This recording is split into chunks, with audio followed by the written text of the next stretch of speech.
It's changed. Like that used to be true a long time ago. It's not true anymore. Like a cool wine label generally meant that the wine was shitty. Now there's cool wine labels on cool wines. I'm sommelier Andre Houston Mack, and today I'm gonna be answering some of the most commonly asked wine questions. I think a lot of people are intimidated or don't want to ask the sommelier questions. There's no stupid question. If you really think about it, it's their job. All right, so we have tons of questions loaded up here, and I'm just gonna jump right in. Is it okay to send back a bottle of wine in a restaurant? This is an interesting question. Yes and no. You can send back a bottle of wine if it's bad. That's the reason why they pour you a little taste. You're supposed to check the quality of the wine to see if it's sound, to see if it's not corked. It's not to see if you like it. And so that's where the confusion lies. If there's something wrong with the wine, definitely send it back. The best thing to do is like call the sommelier back over and ask them to taste it. That's kind of the professional thing. You say, hey, I think this is a little off, something like that, and let them taste it, and at that point they can decide. That's generally the rule. If you're sending it back because you just don't like it, that's a little something different, and that's not a reason to really send it back. Okay, next question. Why are there indentations at the bottom of a wine bottle? So it's actually called a punt. This is the bottom of the bottle. There's a big indentation in the back here. And there's lots of different folklore. People talk about, oh, you're supposed to pour from it. You can stick your thumb in it. Or this is supposed to collect the sediment in the bottom. And it does some of those things, but intentionally, it was actually done so the bottle could actually sit flat. And this was done by bottle makers. So if there was any type of imperfection in the bottle, it bowed this way or this way, it wouldn't sit flat. It would wobble when you put it on the table. This was one way of making it stable. All right, we're moving on to the next question. What's with the slurping that wine pros do when tasting? The slurping is just a kind of fancier way to aerate and draw air into your mouth over the wine.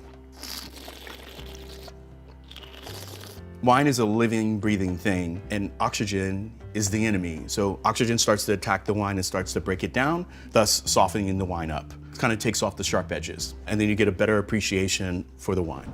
All right, why do sommeliers spit out wine after they've tried it? So we don't get drunk, duh. In order to evaluate a wine, you don't have to digest it. So you don't have to swallow it. You can get a sense of what it is by swishing it around in your mouth and spitting it out.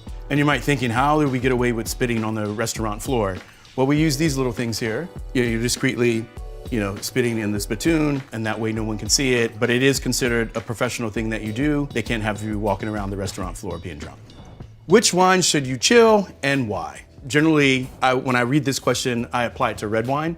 I think we all kind of assume that all white wine should be chilled and cold, and that is true. In America, I think we kind of have a crisis. We serve a lot of our white wines too cold and a lot of our red wines too warm. So if you read all the classic wine texts, red wine should be served at room temperature. But when they actually wrote those books, the room temperature was 65 degrees. When you introduce heat or produce warm red wine, it accentuates the alcohol. So you can really taste the alcohol, and it doesn't really make for a great, pleasant wine drinking experience. When you chill white wines and serve white wines way too cold, you kind of mask the flavor. So I have this 20-20 rule.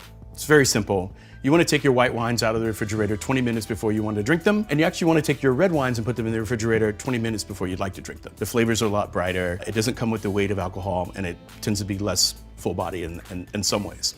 Why do some wines give me a headache? I get this all the time. I think people associate it with cheap wine, or a lot of people talk about sulfites. This wine doesn't have any sulfites. I don't have headaches.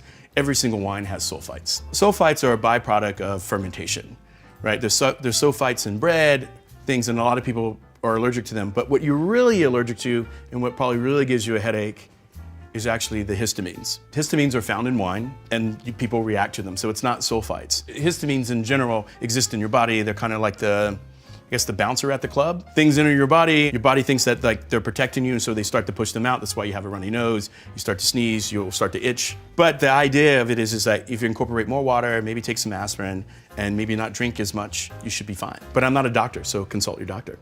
What is the proper way to hold a wine glass? Proper way to hold a wine glass is by the stem.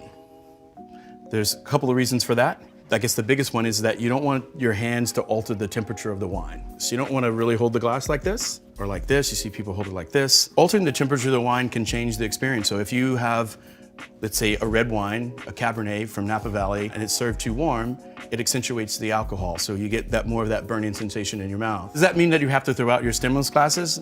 No, the wine world is full of all these rules, but are just only meant to be guidelines. If you don't care about heating the temperature up of your wine, it doesn't matter. If you don't have a stemless glass, get a paper cup, get a rocks glass. get a mason jar. Ultimately, you want to drink the wine and you want to be happy with it. It doesn't matter if you have a stem on your glass. Can you give me some tips on how to pretend to be a wine connoisseur? I would never call myself a connoisseur. That seems so pretentious and part of the problem with the whole industry. You don't have to be a connoisseur to enjoy wine. Matter of fact, you should run from that term. You know, I get this question quite a bit. And over the years, you know, I've just kind of decided that it's just someone who just wants to fit in. And I want to show you just a few little tricks that will kind of make you look like an insider. You order a bottle of wine, the waiter comes over, presents the bottle of wine to you. They'll take the cork and they'll present it and they'll sit it next to you. And I think this is a confusing moment for a lot of people because they're like, I'm not sure what I'm supposed to do. And if you've seen old television and stuff like that, you see people pick it up and smell it, which is one thing that I would say don't do. Smelling it is not gonna really do anything for you. You know, it's just gonna smell like cork. And what you're really looking for when the cork is presented to you, you wanna make sure that the wine was properly stored, meaning on its side. And so if the wine was stored on its side, that means that the cork is in constant contact with the wine and should be moist. You also want to see if it's brittle. You want to see if there's any cracks in it that might tell you that maybe it wasn't stored properly as well. Finally, you want to make sure that the label on the cork actually matches the bottle of wine that you have. Is it common for those not to match? Not really. But I've been in instances where it has. Counterfeit wine is kind of a big thing, but you only really see it on the most expensive bottles. What's the stuff floating at the bottom of a wine bottle? Does that mean that the wine has gone bad? So the stuff floating at the bottom of a bottle is just really the byproduct of wine in the winemaking process.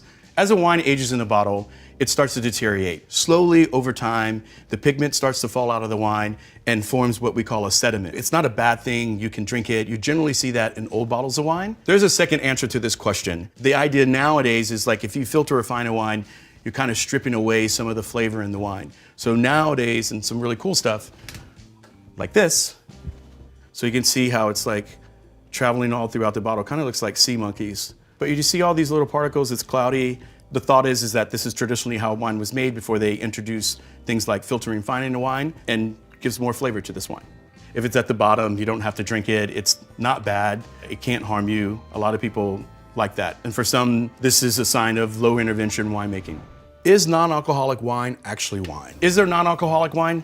Yes, that does exist. You know, I think, you know, that camp is they make wine and then they de-alcohol it. But what's been interesting over the last couple of years is just making, you know, substitutes for wine that kind of have some of the qualities to it. And I think that's really where it gets interesting. For me, working in, you know, a fine dining restaurant, what we always kind of use is this, which is really interesting. This is Pinot Noir grape juice. So it's varietal correct grape juice. And so this is really sweet. Yeast eat sugar and they poop alcohol, right? So that turns it into alcohol. If you stop that fermentation, then what you get is sweet juice. And this is where it gets fun, and you know, I really geek out on stuff like this. This does have grape juice in it, Gewürztraminer, but there's peppercorn, there's oolong tea, there's all kinds of different stuff in it. This is like really fun way to make this proxy, if you will. These are flavors that you would find in wine, and making these mixes or trying to mimic the taste and flavor that you get in wine and enjoy it in the same kind of way.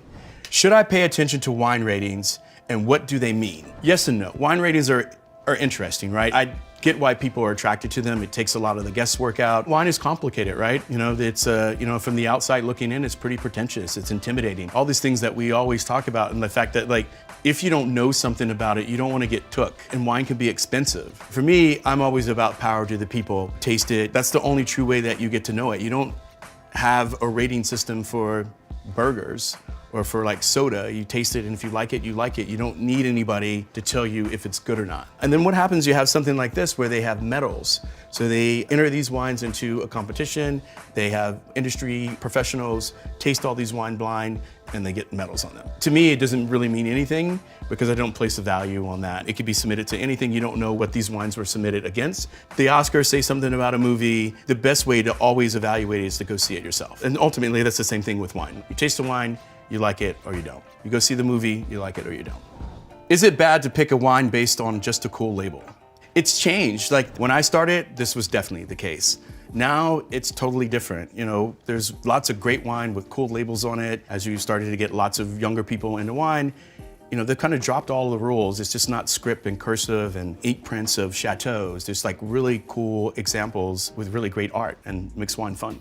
I want to pull out these two bottles here. What's cool about these particular wines is that they're just cool labels, and the wine that's inside is great. They're not your granddaddy's wine. They don't have script or chateaus. It's no one's name on it, which is cool. And it just makes wine fun and attracts a different demographic. I bought a $20 wine to a restaurant and the corkage fee was $30. I could have opened the wine myself. Why is a corkage fee even a thing? You're in a restaurant with professionals. They have allowed you to bring in a wine that you wanted to taste and enjoy with your meal, and their professional staff is gonna take care of that bottle of wine. Open it, present it, give you glasses. Going to a restaurant is just not all about the food, it's about the ambiance. Corkage fees can range from, I guess, $30, $25, $15. I've seen some up to $150. And the higher corkage fees are to deter people from bringing just everyday bottles of wine. It's acceptable to bring a bottle of wine to a restaurant. I just feel in my case, if it's special. If it's like, has some sentimental value to you that, your grandfather gave it to you, or he bought the wine when you turned 21, now you're turning 40, but not if like, you're staying at the resort down the street and they had 6 bottles that they gave you and you packed them all up and go to the restaurant. That's not cool. And that's why they implement these fees to kind of deter people from doing that. How can you tell if a wine is bad when you open it? This is a little tricky. If you open the bottle of wine and it smells like cork or wet newspaper, then it's corked. The best way to be able to tell is to taste it. If you taste the wine and it tastes like it's been cooked or reduced down, that's a flaw in a wine and you don't want to drink that wine as well. If it smells like egg, you don't want to drink it. You can drink cork wine, it won't kill you. You can drink a faulty wine, it won't kill you. It's just not the way that the wine was intended to be consumed, but you can drink it. Okay, last question. Why does aging wine make it better? Well, to be honest with you, that's all subjective, right? In my opinion, I think aging a wine makes the wine taste better. It transforms from this caterpillar into a butterfly. It's truly what I believe, but I think for some people, they like to drink young wine. That whole idea that it's rich and round and it's got oak and leather, people like that. So we can look at 2 examples here. Here you have a wine that was produced in 2017. And here you have Cabernet Sauvignon, same grape from 1967. This over time, as it starts to age, a lot of the tannin starts to fall out, a lot of the color starts to fall out, and then it starts to break down. It becomes what we like to call balance. And when we talk about balance in a wine, it's like that none of the parts overshadow the other parts. So if I taste this wine and it's too fruity, then that's considered not balanced. And so as this wine starts to age, a lot of the fruit will fall out and then you'll start to pick up some of those secondary notes, soy sauce, underbrush, mushroom, all of those kind of things will start to happen in the wine. And then you get this marvelous thing when everything's symbiotic. And that's kind of really what you're looking for as you age your wine. But what's cool about all of wine is that it doesn't matter. It's about your taste and what you like. The big takeaway today is just ask questions. There's not a dumb question. I think a lot of people in the wine business are curious. It attracts curious people. And so by you asking questions means that you're curious and that you should be a part of it too. If you want to hold your wine like this, you can hold it like that, right? That's just not how I would hold it. You see people hold it like this.